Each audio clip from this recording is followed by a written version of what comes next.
Oi, professor. Bom, a gente vai falar sobre o capítulo 3 do livro As Políticas Públicas para a Educação no Brasil Contemporâneo. E o capítulo 2, o tema dele é a pedagogia das competências a partir das reformas educacionais dos anos de 1990. Relações entre neopragmatismo e o neotecnicismo, que é da autora Maria Nogueira Ramos.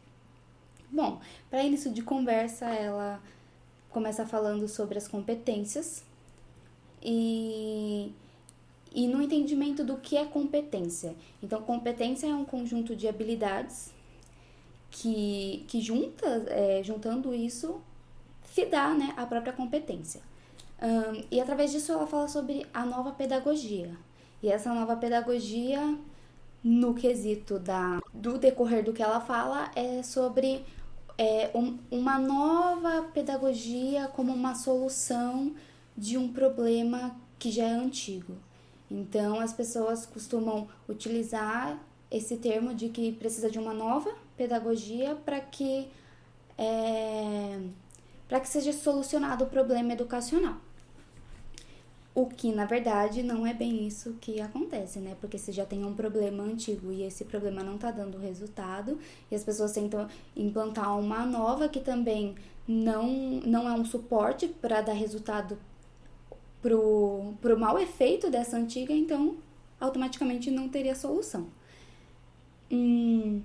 Com isso, tem também a relação, porque a partir de 1990 começa as mudanças, as reformas educacionais, né?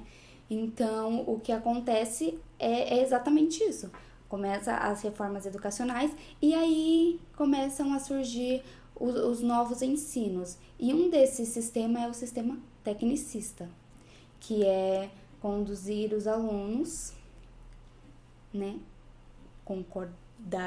concordavelmente, conduzir os alunos a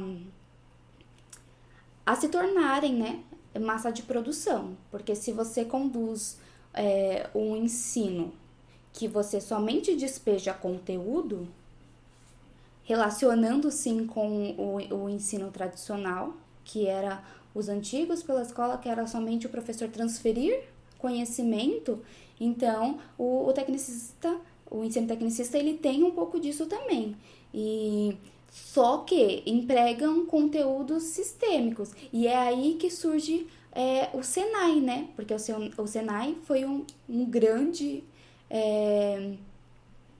como eu posso dizer? Ele foi uma empresa de grande importância que entrou exatamente para isso, para que se concretasse esse ensino. Com isso, nós entendemos que o ensino tecnicista não é bom.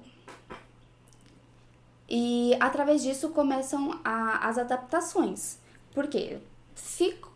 Com o avanço da tecnologia, que começa a vir ao decorrer a partir desses anos, automaticamente esses alunos eles passariam a ter mais competências dentro da escola para conseguir alcançar o objetivo que o sistema impõe. Então, eles precisariam corresponder juntamente com os ensinos educacionais. O que, né, fez muito sucesso, mas na verdade não estavam formando cidadãos, né, estavam formando máquinas. Tá.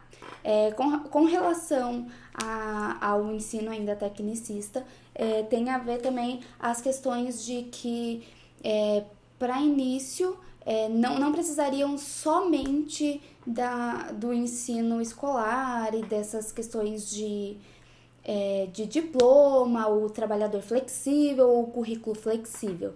Então, automaticamente, essas pessoas que já estivessem introduzidas trabalhando no mundo do trabalho, no caso, né, eles estariam submetidos também a se readaptarem a essas novas técnicas. Então, se surgissem uma forma de novas máquinas, eles precisariam entrar nesse meio também para que eles continuassem empregados, o que também não é algo muito útil, né? Porque, afinal de contas, não estava trabalhando o cognitivo, somente o manual de fazer e como uma instrução. Com isso, a gente pode pensar também na relação do professor dentro da sala de aula, porque se é um professor que ele não tem preparo para desempenhar a sua competência, ele acaba também prejudicando o aluno após a sair da escola, né, na educação básica. Então, se um professor que ele, pensando na questão dos professores mais antigos, eles não têm o costume de, não todos, não generalizando todos, mas alguns desses professores antigos, eles não têm o costume de atualizar os seus conhecimentos. Então, automaticamente, eles acabam estando atrasados com relação aos avanços educacionais. Porque um jovem de hoje, ele é muito centrado em tecnologia. Ele já nasceu na era da tecnologia. Então, automaticamente, as formas dele aprender são totalmente diferentes daquilo que o professor aprendeu antes. Então, é fundamental que o professor tenha em mente que ele necessita, como uma necessidade, de se atualizar com todos os avanços. Até porque o público que ele vai estar ali abrangindo, né,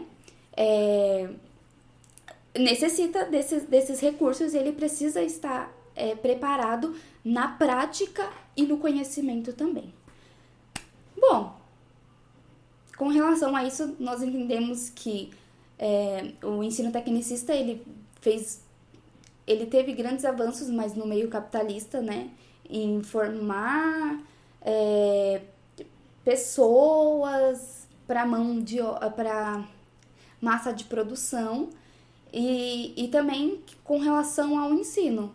Não adianta surgir uma nova competência ou uma nova pedagogia se não existe uma análise em cima da antiga que faça com que essa nova pedagogia realmente esteja não totalmente em desacordo com a antiga, mas que ela também estabeleça uma relação para que lá na frente o resultado seja diferente. Porque não adianta surgir uma nova para cair no mesmo resultado de não valer a pena. E os professores precisam mesmo, e eu falo isso porque eu sou estudante de pedagogia, então, né, nós precisamos estar mais antenados a essa questão de estudo e de procurar saber de fontes confiáveis o que você precisa se informar, naquilo que você precisa se aprofundar. Não somente buscar, assim, em buscas rasas, sabe? Mas, tipo, se aprofundar mesmo, de verdade, procurar para que lá na frente a gente possa estimular esses alunos a serem cientistas que busquem dentro deles essa vontade de querer descobrir mais. Não só, por que a água é líquida? Não, mas eles precisam descobrir o porquê que a água é líquida, o porquê que isso acontece, o que forma a água, não somente o básico do básico, que é aquilo que alguns professores ainda utilizam na escola, aquilo que o sistema ainda impõe que a gente ensine dentro das escolas, que é para mostrar para o aluno essa transferência de conhecimento. E não é exatamente isso. Os professores necessitam desse empurrãozinho para que a nova pedagogia de verdade não esteja em uma nova concepção de pedagogia, não, mas é buscando através desses maus resultados um novo resultado que frutifique e que realmente dê frutos para que amanhã esse resultado seja um resultado ok. Ok? Então é isso. Um beijo.